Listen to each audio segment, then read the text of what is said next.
Hello, everyone, and welcome to the Forensic Focus podcast. Today, we have Matt Finnegan joining us from Oxygen Forensics. Oxygen, as you know, we've spoken to a few times in various guises, specialising predominantly, is my understanding, in mobile device forensics. Matt knows something about this, and we'll quiz him about that in a little while. But starting off, Matt, how on earth did you get into this wonderful game that we enjoy and love on a daily basis? Yeah, so I think, like a lot of people, I actually fell into digital forensics a little bit by accident. I got into it through the military. I joined the Navy when I was about 20, and originally in the Navy I did other things, not directly related to digital forensics, but I was in a technical role, and the military was doing some digital forensics things, and they don't, there isn't a dedicated branch or job for that. So as a techie, one day I was put into a job where I needed to do digital forensics in support of the military. So I really kind of fell into it by accident. I never really knew anything about digital forensics in detail before I was told one day that was now my job, and I had to learn it. So Congratulations, here you are. Here's some kit. Go do this. Yeah, and it's like 15 years later, and I'm still doing it. So I enjoy it. It's super interesting. Were they good enough to give you any training in it, or was it really a baptism of fire of? No, I was pretty fortunate, actually. I got sent on quite a few external commercial training courses. There's a lot of, in team, the more experienced people, talking people through, how things work and what everything is, before you go and kind of do it live. So I was very fortunate. I went on some of the SANS courses. I did some internal training, and then we were quite fortunate to get kind of follow-on training. So, external courses, again, maybe more SANS courses or vendor courses or things like chip-off courses, ISP courses. So I was very fortunate in that regard, actually. But to be honest, I've always said you really do learn more in your first day, actually, ripping phones or extracting phones than on any of those courses, right? The first day you'll run into something that you've never seen before, and you start to learn from day one on the job as well. Yeah, no, I couldn't agree more. So is it mobile phones that you've been doing from day one, or are you a computer examiner as well? Definitely started with mobile phones, and that was always the main focus. But stuff that was coming off the battlefield, it could be anything. Predominantly mobile phones, and way back then it was a weird mixture of a lot of feature phones, a few smartphones, although not as many back then. But it could be computers. Drone forensics became quite hot a few years into doing that, or sometimes you just get the weird stuff like a router, or some servers that have been pulled out of some racks somewhere or something like that. So it really could be anything, but definitely with a focus on mobiles. That's where most of the information came from. So, I mean, obviously, you being at Oxygen now, at some point decided that the military was coming to an end, and you moved on. Did you do anything in the middle, or was it straight over to Oxygen?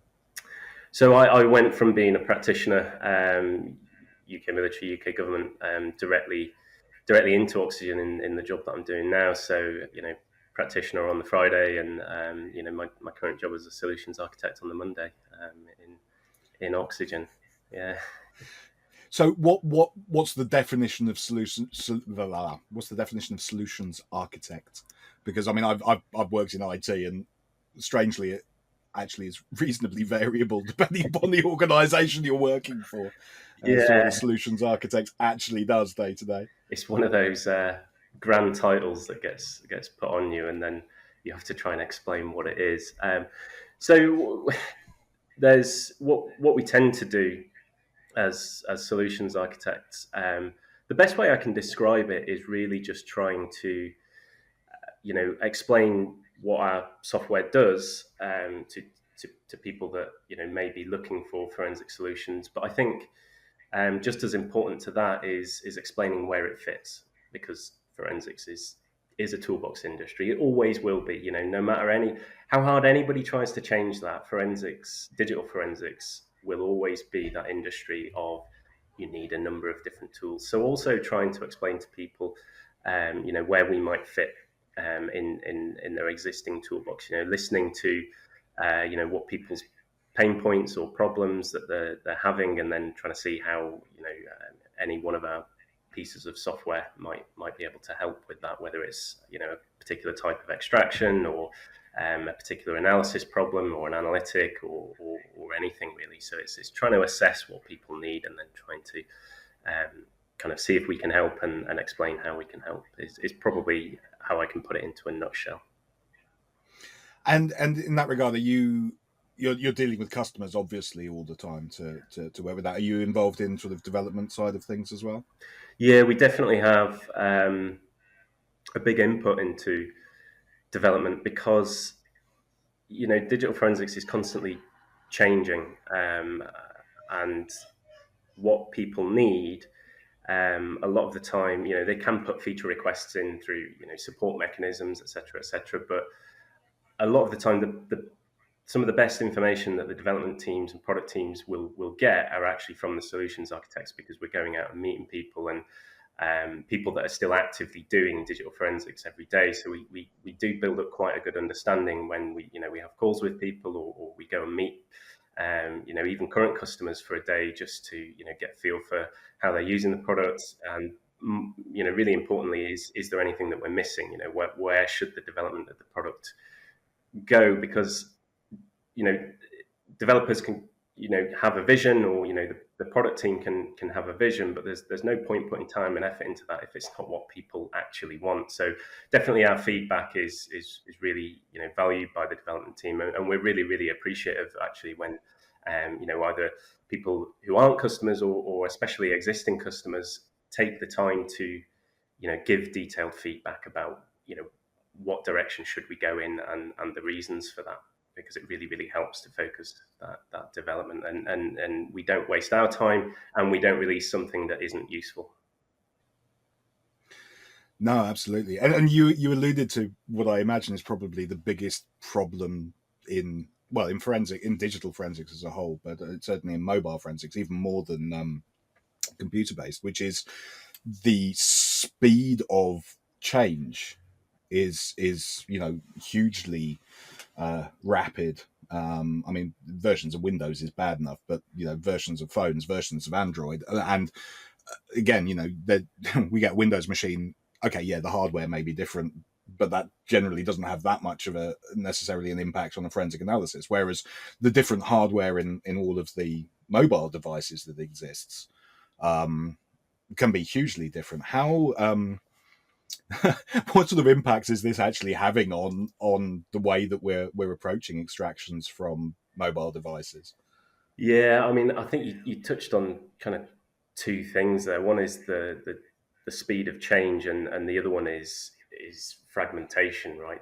The number of different types of devices. And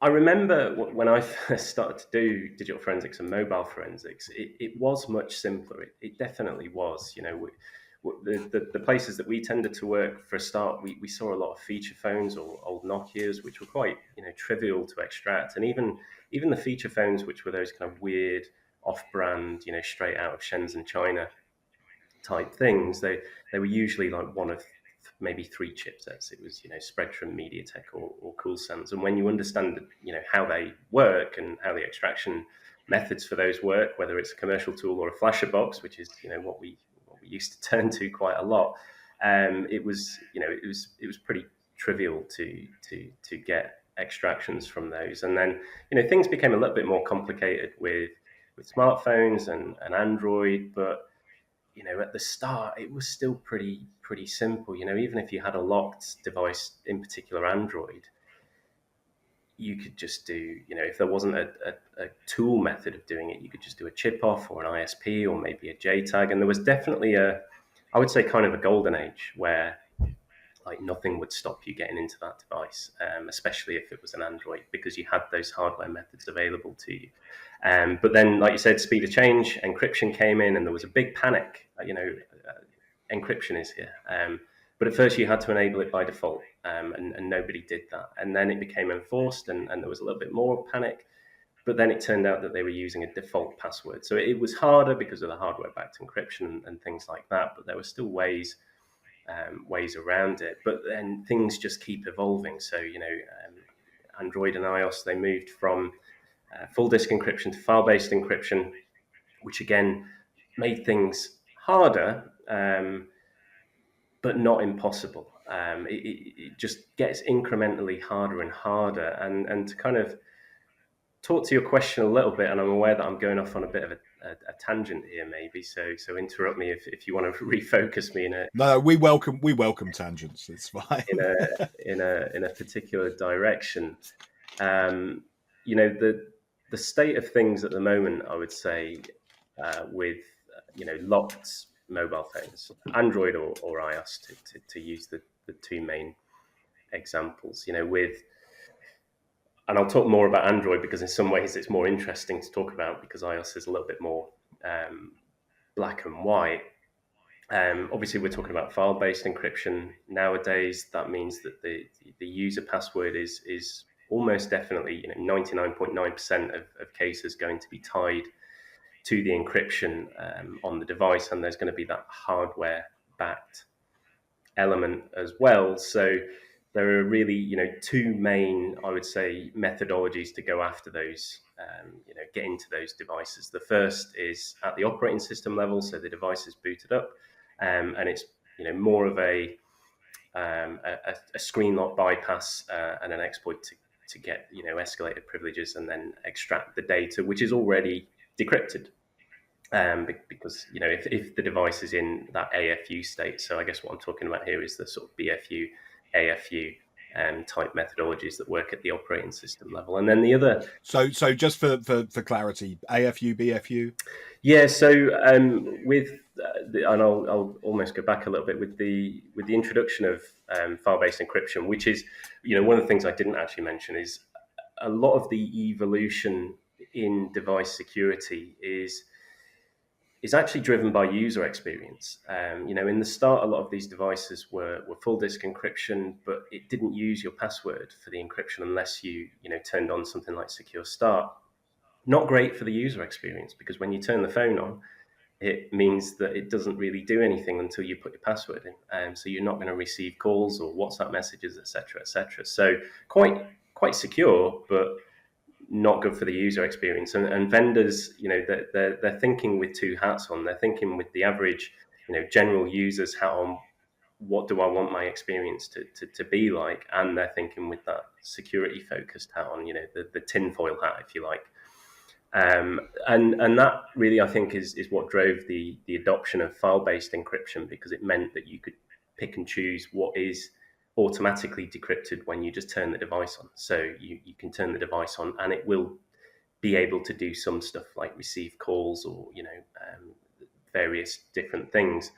That means that some stuff is decrypted automatically, and the stuff that is decrypted automatically is the things that we would deem to be available in what's termed as a before first unlock extraction. So you just turn the phone on, it will decrypt some stuff, and if you're able to get around the screen lock, that's the stuff that you'll be able to get in a decrypted format.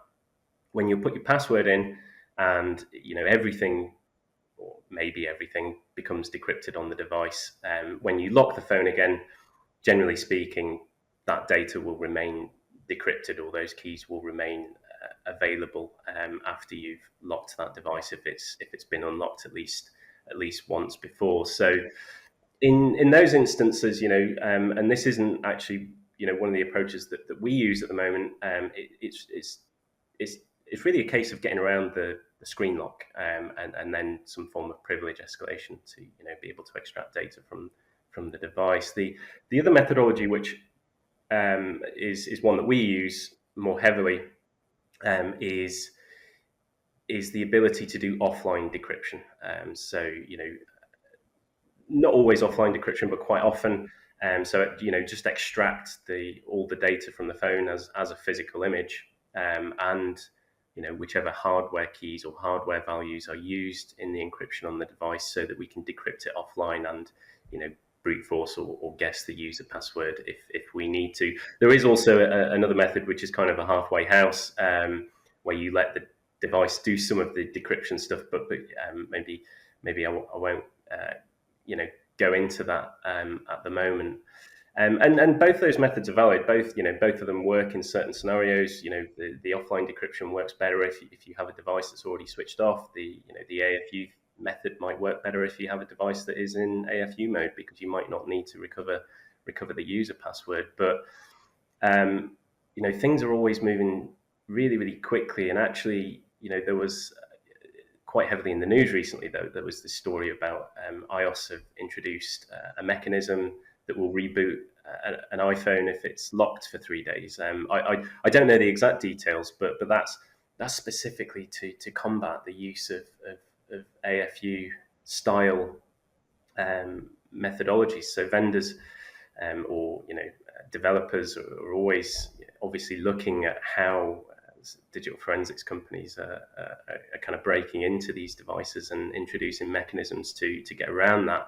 And if I recall correctly, and I might be wrong on this, I don't think iOS were the first people to, or Apple were the first people to do this. I think this is something that was introduced in Graphene OS, which is a security-focused derivative of Android that usually runs on Pixel devices. And I don't think it will be long before that's introduced into Android as a mainstream update. Whether or not all the vendors will choose to implement that, but I can see it coming. And there's other things as well. And apologies, this is a really, really long answer to your question. It's fine. One of the other things that I can see happening is the fact that normally once you unlock a phone and then relock it, data remains decrypted. That could also change, right? There is already, I think, an API call in Android that allows app developers, if they want to, and if they're using the key store which is an Android subsystem that allows app developers to encrypt their app's data with hardware-backed keys. There's already mechanisms in there that allow developers to only make that data decrypted when the phone is unlocked. They're just not used. They're really, really rarely used. In fact, I don't know of any applications that use those. And it may be that more applications start to make use of those. But again, you have to think about the user experience. Would that impact the user experience? And it's always that trade-off. And you might be able to implement that kind of thing in a way that doesn't really impact the user experience. But it'll be interesting to see if that sort of thing comes into play. Eroding the effectiveness of some of those methods. But if it does, it won't be like universal.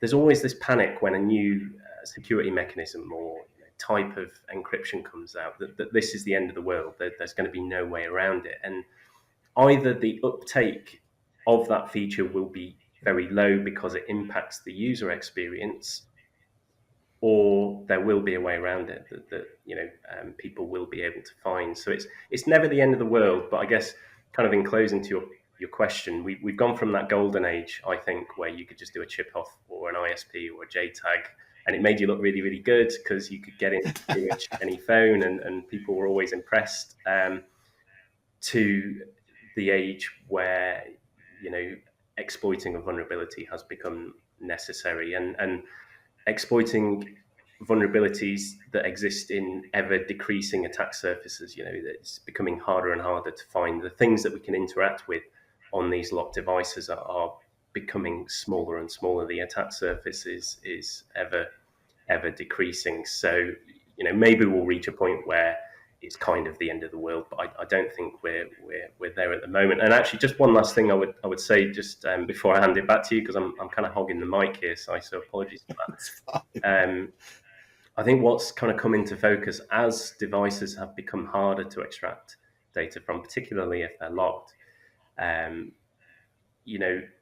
amount of data that people has expanded so much that actually there are other places that we can look for it. You might be able to find the data that fills in the gaps in the cloud or on a computer, or get some credentials from a computer that you can do a cloud extraction from. So because the data volume has bloomed, the amount of data that people have associated to them is much bigger. It means that you might be able to get some of that data and fill in the gaps from somewhere else. So that's kind of come more into, cloud forensics is only ever on the up in terms of importance. I mean, you're lining these. I mean, my only objection to you hogging the mic is the fact that you steal the question before I have an opportunity to ask it. I'm not serious.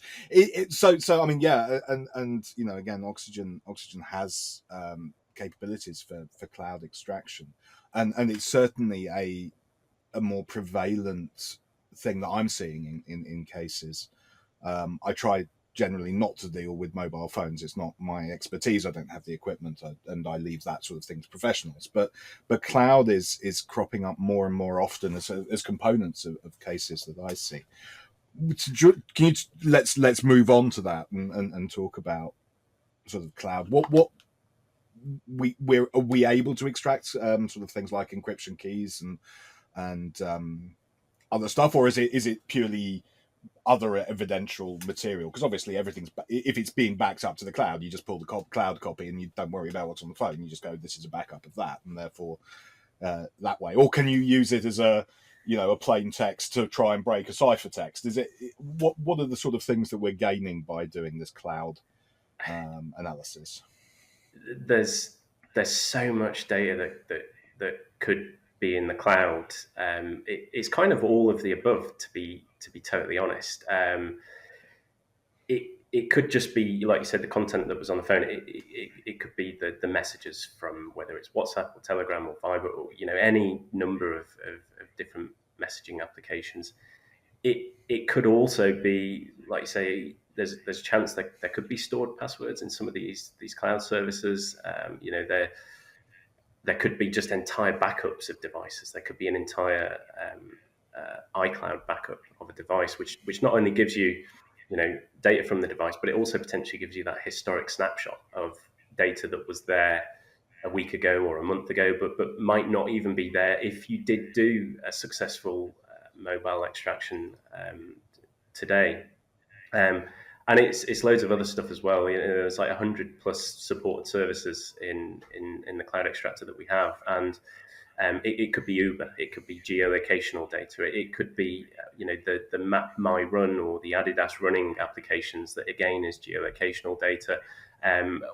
It may not even be that you need to know where somebody was at a particular time. It could be just useful to build up a pattern of life. What does somebody normally do on a Monday morning? They normally go for a run, but on this day they didn't go for a run on Monday morning. It could be the absence of data that helps. So it's a really, really wide variety. If you think about any of the apps that you have on your phone, with the exception of some that may not store data in the cloud, you will probably be able to extract data from any of them if the cloud extractor for that particular device existed. So it's incredibly broad, and sometimes these cloud extractions can get out of control a little bit.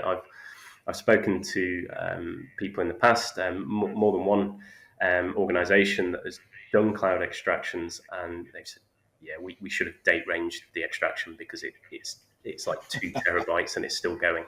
So it's a ridiculous amount of data. It can be in the terabytes. It could be way more than what you would get from the device on its own. Yeah, no. I mean, my experience of them has been fascinating, and yeah, I've had one where I'm still downloading it and come back 2 or 3 days later and it's still going, and you're wondering why on earth you started this whole thing.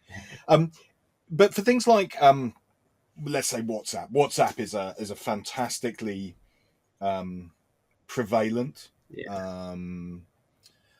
And incredibly commonly used in criminal offences for some strange reason. I don't know. Anyway, it's the idea of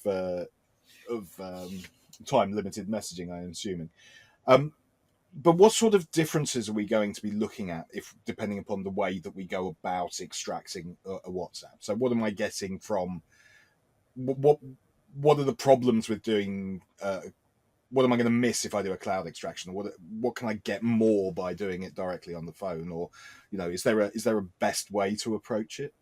So WhatsApp is an interesting one actually, because it's more a case of data being synced between different devices. There could be messages sat in the cloud, but generally they're the messages that haven't been delivered yet, and it kind of opens a can of worms actually. If you do a WhatsApp extraction, you could get uh, via the cloud, you could get messages that were actually sent and never actually received on the phone, because maybe it was put into aeroplane mode or switched off um, when it was seized. And um, we tend to see actually that the chat history for WhatsApp, when you extract it from the cloud, tends to go back about a year, and it could even be syncing those messages from other devices that the WhatsApp data is on. So WhatsApp is a bit of a weird one, and I probably don't even understand it as much as I should. But as I understand it, it's not even necessarily that the data is held in the cloud. It's more that it's being synced from other WhatsApp devices that have that data on them. As far as I know, only the queued messages are actually held in the cloud. There is an interesting capability within the cloud extractor in Detective around WhatsApp, which is not actually doing a WhatsApp cloud extraction as such. But if you do get because if you set WhatsApp to encrypt on a device, whether it's an iPhone or an Android, it will save those backups periodically. However, often you tell it to make those backups in the WhatsApp app. And those could be in the Google Drive, they could be in iCloud backups, or they could just be on the SD card of the device itself if it's set to save locally. They are encrypted, and normally to decrypt them, you need a key that you can only get from a full file system or a physical and then decrypted extraction. There is an interesting capability in the cloud extractor actually that if you have one of those encrypted backups and you don't have a full extraction with that decryption key, you can actually effectively authenticate with the WhatsApp server as that user, and get it to send you the key to be able to decrypt those backups. So again, that can be really, really useful, and maybe even sometimes more useful than doing a normal cloud extraction, because you could get snapshots. If somebody's making a weekly backup, you'll get like a perfect snapshot of all the data that was there a week ago, 2 weeks ago, 3 weeks ago. And there could be deleted records that are deleted now, but they weren't deleted then. So you're not even having to do that kind of recover deleted records to be able to get some of that old data. It's just there in the backup. So obviously, you've got a mobile phone, or you've got a case. Let's go with the case. It's easier to think about an individual, and they probably have at least one device, possibly two, maybe, well, probably two, possibly one. Seems to be people have more mobile phones than I do. But I mean, you're looking at an iPad, an iPhone, maybe another Android phone. If they've got something, if they're business people, there may be multiple phones and things like this. And you've got cloud extractions of all of that. You're talking, and you've got snapshots of something over a long period of time. How do we manage that amount of data, and how do we reconcile it against itself? I mean, if you're talking about snapshots, obviously you're going to have potentially have multiple copies of the same message across several backups, with some that have some messages, some that don't have other messages, and it becomes a jigsaw puzzle with overlapping pieces. Yeah, it definitely can, and you're right. Pretty much everybody now probably has a couple of devices. They might even have the same accounts on those devices, and there's also that drawer that everyone has in their house with all their old phones in it as well, which is mine's behind me. It's got about 12. So yeah, you can always tell when you've been given the contents of that drawer, but it's actually really, really useful, because a lot of the time, their Android device from 10 years ago has the same PIN code as their current brand new iPhone 16, and so password reuse always really, really helps. But to kind of go back to your point about, you can have an overwhelming amount of data, and how do you reconcile that? I think having the ability to put different data sources and multiple devices or extractions in a single case, which is something that we do, and it's kind of for that reason is really important. And one of the kind of ways that I would go normally to look at that data in a little bit more sense is, and I'm talking about detective here, if you go to a case level timeline, so you've got maybe 10 different extractions of different types in a case. If you look at the case level timeline, you can deduplicate identical results or messages, and just have a timeline with kind of one of each in there. So it does make things easier. But yeah, you're right. I mean, even just loading huge amounts of data, big extractions, is something that is also a problem in digital forensics nowadays, because a lot of this software was written when you had a Nokia that you got a few text messages from, and it wasn't going to take long to load. I think one of the challenges that vendors have at the moment is, it doesn't matter if you have a super powerful workstation if the parsing code is relatively inefficient, then it's still going to take a long time. And bit of a plug, so apologies. That's kind of the reason that. No, this is fine. You're from Oxygen. I expect these things. Was rewritten actually with kind of a view of making it as fast as it can be on the parsing and analytics side a few years ago, because data volumes are just getting bigger. An average phone extraction is probably over 100 gigabytes nowadays, which is pretty wild when you think back to when it was 4 or 8, or maybe 16 gigabytes, and then you add in all the cloud stuff, and then you add in stuff from computers, and it does get difficult to manage. So having an efficient piece of software in terms of processing, but also having the ability to look at data on a case level, and be able to deduplicate and timeline things is really helpful when you have a lot of different extractions. With regard to the ability to process huge amounts of data, we talk about it on a workstation basis, and we've talked about the cloud, but we've not talked about the cloud as a analysis platform. Is that something that you're able to leverage? Obviously, with instantaneous scalability to throw a million processors at something. Many hands make light work kind of stuff. Is that something that you do, or is that something, because I am aware of various products that do make use of the cloud, and I have personal opinions on the security and the implications of uploading forensic evidence into the cloud. But what are your sort of thoughts and opinions on it? Yeah, I mean, if it's you do raise an interesting point around, if you're using the cloud, that could mean two things. It means that the first is that you're using something that you've set up, whether that's in a commercial provider, or if that's just kind of your own mini cloud, effectively, or it's something that somebody else is hosting. And anything that somebody else is hosting or is hosted in a commercial provider, that there is always going to be a concern around data integrity and data security. And I can't see us going in that particular direction, although I'm definitely not the boss, and I can't speak with certainty around that. I think what would be quite interesting would be more just generic distributed processing, like you were saying, whether that's in a different cloud somewhere or in something that you've set up, being able to distribute it. We are looking at maybe adding capabilities around being able to automate processing, and I'm not even sure if I should be saying that, so we can cut this in.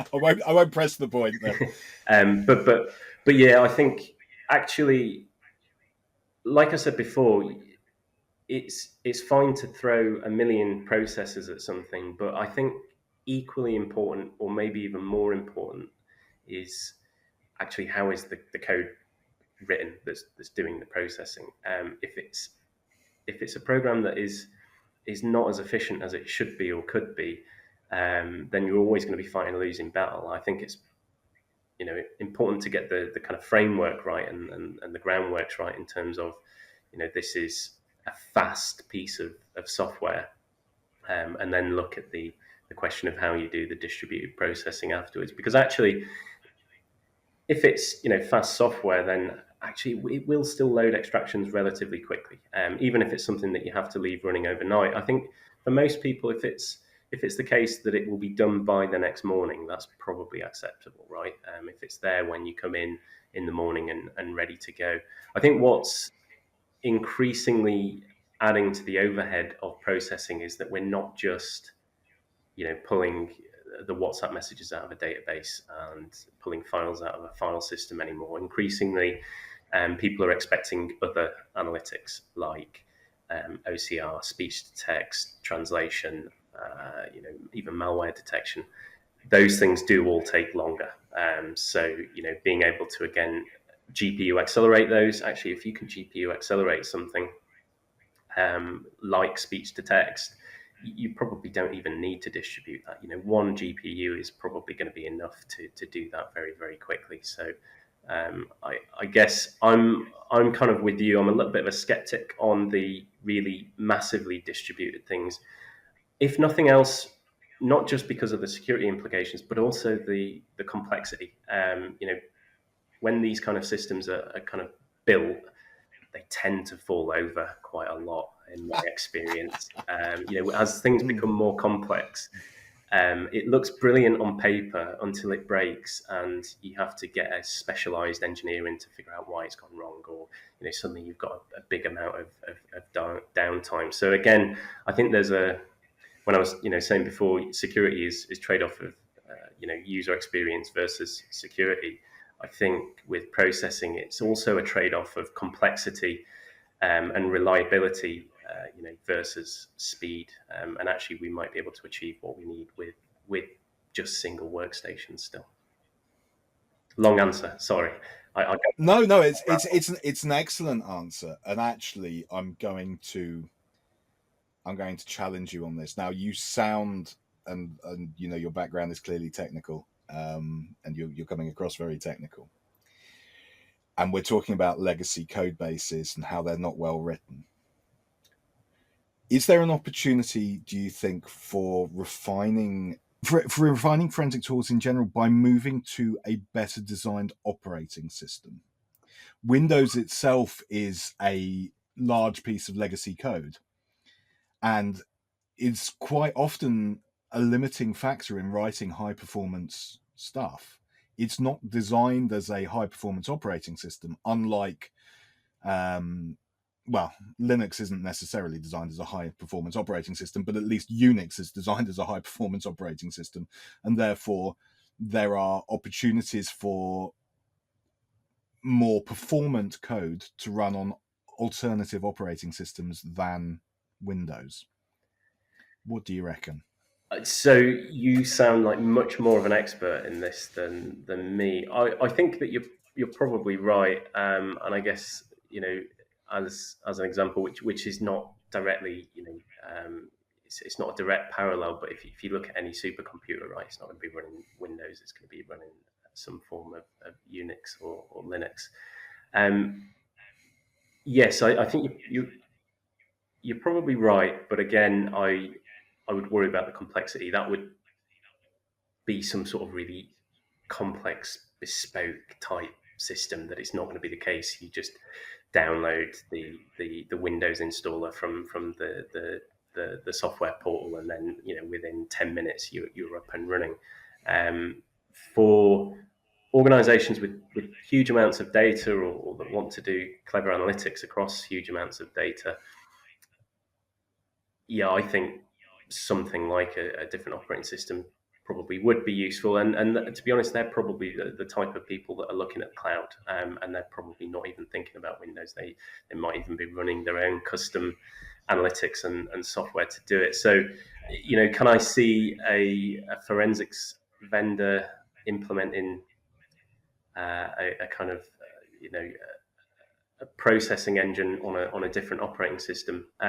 Maybe, but I think more likely they would probably host it themselves, and then we would be back in that you're going to have to upload all your data to the cloud for it to be processed, type question. And I definitely, it definitely is taking longer to process data, but I'm not sure that we're at the stage where that's absolutely necessary at the moment. Although for some people, data processing speeds are more of a priority than others. So, kind of a half answer to your question, I think. So I'm not really sure. No, it's fine. It was an unfair. Yeah. It's an unfair question. I mean, I do majority of my work on. I use Linux, I use Windows, and I use macOS. My background is as a Unix systems administrator, so for me, I'm very comfortable in Linux and macOS because I can go to the command line and do whatever I want. You can figure out how to actually install programs on Linux, which I think stumps most of us at times. And it's interesting what you said, because actually, one of the things I've done in the past life was set up what was called a Beowulf cluster, which was actually commodity desktop machines repurposed with Linux to run as a large parallel processing machine. So it was about 32 odd PCs sitting in a rack, each of which obviously is a standalone PC, but they're all talking to each other to do distributed processing. And that was for cancer research and doing distributed computing on cancer simulations and stuff like that. So there's a lot of technology that exists in other parts of computing that we haven't really come around to leveraging in forensics yet in some ways. So I kind of feel that there's opportunities still for speed increases. And the funny thing about Beowulf clusters actually is that they were fundamentally sold as the workstation you've just retired off the desktop, as opposed to the one you're actually using, goes into the cluster, okay, and then that just gradually keeps expanding, and it kind of matters less how performant each chip is when you've got more of them over time. Yeah. It's an odd model, but it does work. It's a really noble use case as well. It's better than Bitcoin mining or something like that. Yeah, I mean, well, it's an interesting concept, right? If you've got 20 examiners that each have a workstation, why not be able to tap into everybody else's resources when they're not using them, right? Like you say, it's technology that exists, so it's.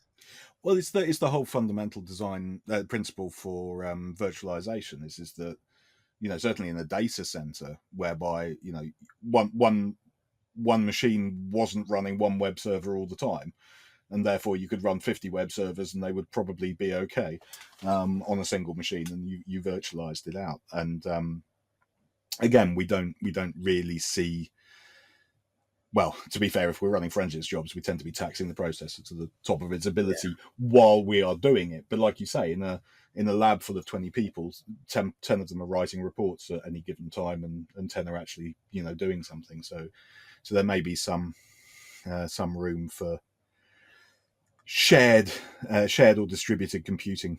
But like you said, GPUs are a fascinating thing in so much as it is such a significant processor in and of itself, or more to the point, so many cores in and of itself, that it's churning through some stuff so quickly now, and burning so much energy. That's an interesting consideration. What is the carbon footprint of digital forensics, right? Speech to text transcriptions. But we'll circle back to something you said earlier, and it got me thinking, because obviously I have my drawer of 50 phones behind me, or whatever it actually is. I don't know, too many. But what I do is I actually I do a factory reset on them before I chuck them in the drawer, or most of them before I chuck them in the drawer. I've got a couple that are still running apps that I have to go and find the charger for to pull them up, because I haven't figured out how to get the one-time passwords off the bloody things. But how effective is a factory reset? Is there anything that's recoverable after that, or is it easy to a good solid reformatting with a couple of overwrites that we would consider for a hard disk. I always say digital forensics people are like politicians. We don't give straight answers. You won't get a yes or no answer from a digital forensics person usually. So I'm not going to give you one. The answer I'm going to give you is I think it depends. It depends on a whole host of factors really. What generation is the device, what's the operating system, what version of the operating system, but probably most importantly, what is the encryption type on the device. In years gone by, if you before particularly Android devices were encrypted, if you did a physical extraction of a device that had been factory reset, you were going to get loads of messages and photos and all kinds of data back. Nowadays, I think it's much less, and I can't remember looking at a specific case myself. I'm trying to think back. iPhones, there may be some indicators, but in terms of actual indicators that something was factory reset, possibly. But in terms of user data, I wouldn't really expect to find anything, especially with file-based encryption being quite prevalent nowadays. I would be surprised if there was much left.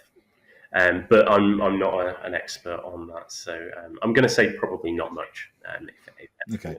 So what I'm taking away from that is for the older devices, shred them, but anything more modern, you'll probably be fine. Yeah, I think so. Just don't forget to delete all that data out of the cloud as well, right? If you do want to get rid of it permanently. Oh, well, this is it, isn't it? This is how on earth do you delete the footprint that we've created now? And I wouldn't even know where to start. It's terrifying. I mean, I could write to go to Google and sort of hit the please delete all my data button, but I'd have no clue about whether they did or didn't, and the extent beyond that. And I know it was the thought the other day.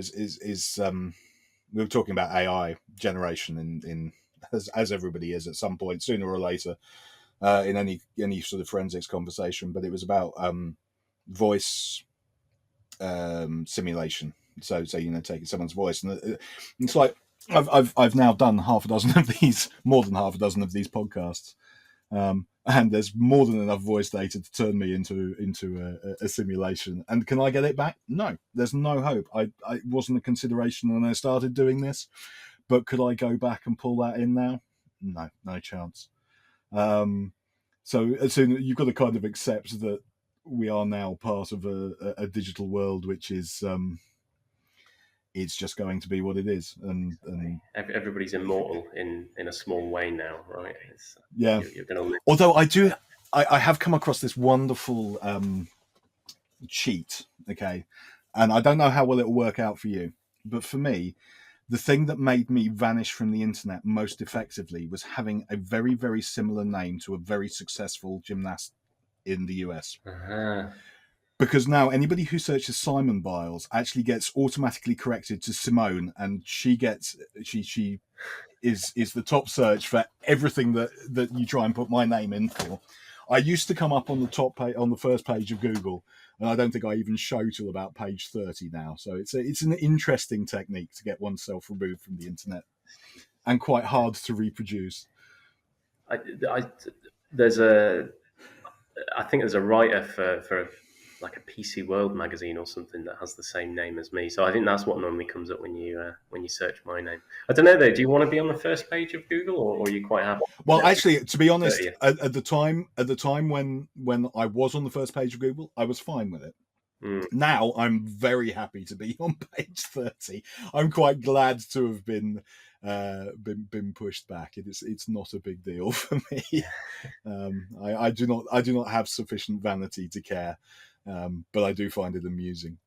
So I mean, I've touched on AI, but I don't want to talk about AI anymore.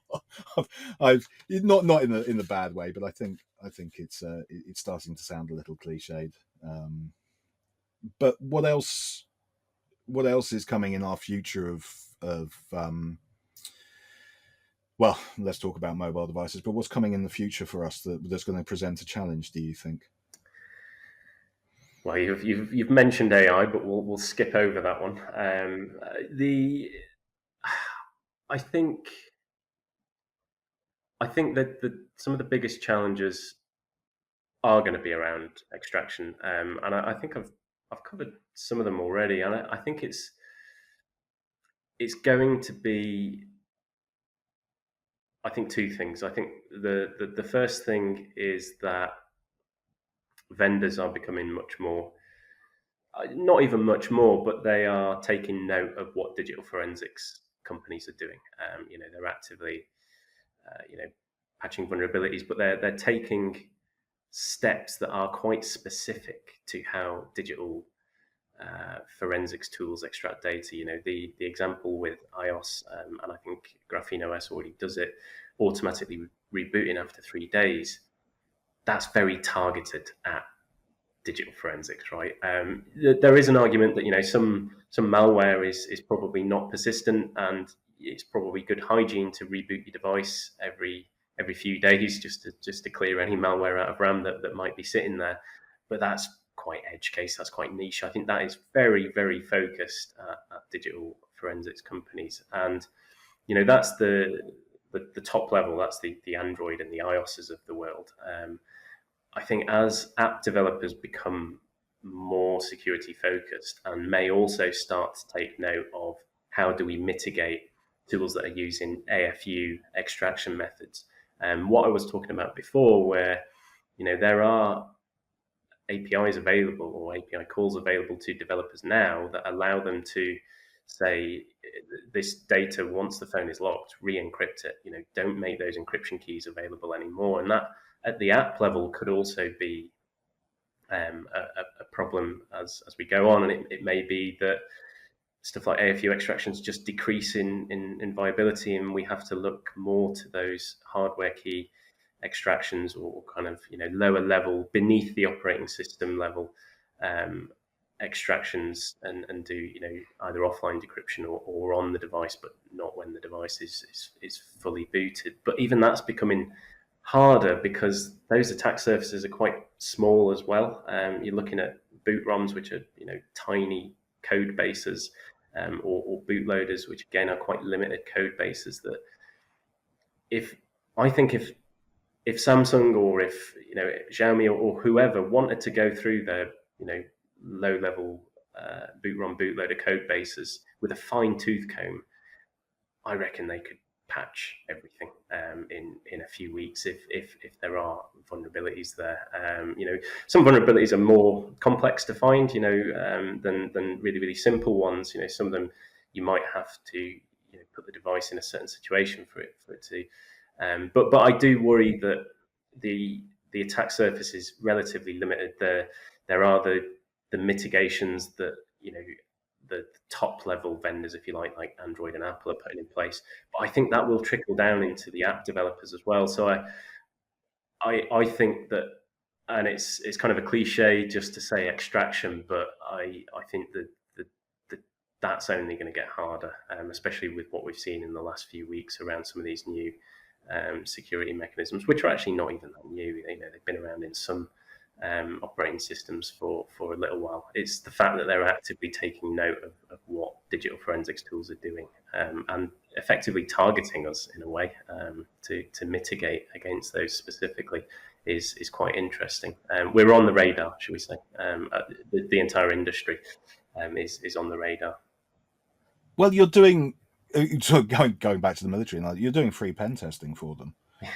Effectively is what you're doing. Software vendors in if you're trying to create a secure solution, you have to pay somebody to come and test it for you to make sure that that it's locked down properly. You guys are doing this for free for them, and producing it. And there's this interesting sort of issue that presents itself at that point, which is what we do. We have to be able to go into court and explain therefore we need to know what we've done, and therefore you need to tell us what we've done by doing it, and therefore anybody else is also able to get that information themselves. Samsung can come and buy a copy of Oxygen, possibly under a different name, but they will get the training. They'll be able to look at the tool and they'll understand it. There is a company out there who we both know starts with Gray and ends in Key, that don't share this information and keep it sort of locked down. And there's this interesting problem that it presents, which is, okay, so we get Grey Key obtained stuff. How do we actually defend that in court? By standing up and going, okay, I've got this, but I have no idea how I got it or how it came out of that, but it's here and I want you to trust it. Well, we've got this lovely war going on whereby, okay, so the vendors keep, the phone vendors keep improving their stuff. You guys keep doing your jobs properly by finding the opportunities to get in and then telling people how they work so that you can justify it in the court of law. And then there's these other guys who come along and slightly roughshod over the whole concept. What do you reckon? The black box, quite literally, right? Literally, yeah. A black box. It's interesting. In some regards, I get it, right? Encryption is the problem, right? And if you go way back to like the start of encryption, it was the case that governments didn't even want the average user to have it because it is such a powerful thing, and good encryption is inherently strong. You're not going to brute force an AES key in trillions of years, so you have to find ways around it, which we have to have methods that can help us. I say have to, it's just my opinion. So if a vendor does find a way around a screen lock to get the decrypted data, I can see the reason for wanting to protect that method because it will be patched in a heartbeat. I think there's the wanting to protect it so that examiners can get the data, and there's also the commercial side of wanting to protect it because you've probably it's taken a while to find. It's not cheap to do these things, and you don't want it to go away tomorrow, which they always can. You're always on a knife edge. So there are reasons to protect the methods, but you're right. Anybody could say, well, you don't know what happened on that device. It may be that you were able to get the data, but you were never able to unlock the device to actually verify what was on it. So how do you know that even if the tool is good, that it hasn't even been tampered with to put fake data on the device, or does it give you the ability to put fake data on the device, or when it's extracting, is it extracting valid data, or is it manipulating it or changing it in some way? And I don't have a good answer. You're absolutely right. Anybody could challenge that and say, if it is literally a black box that you have no idea how it's gaining access, or how it's extracting data, how do you know that it's correct or that it's even working properly? And I don't think that you can. I think you just have to trust. I think people just rely on the trust of the reputation of the companies, that they're not doing anything untoward. But it does create a problem, I think, around verification. I don't know if there's any cases where it's been challenged specifically, because people that are using the tools don't 100% understand how they're working. It's definitely a Pandora's box, or an interesting question. But yeah, an interesting question. Well, I'm going to draw a line on that because we've literally just hit the hour, and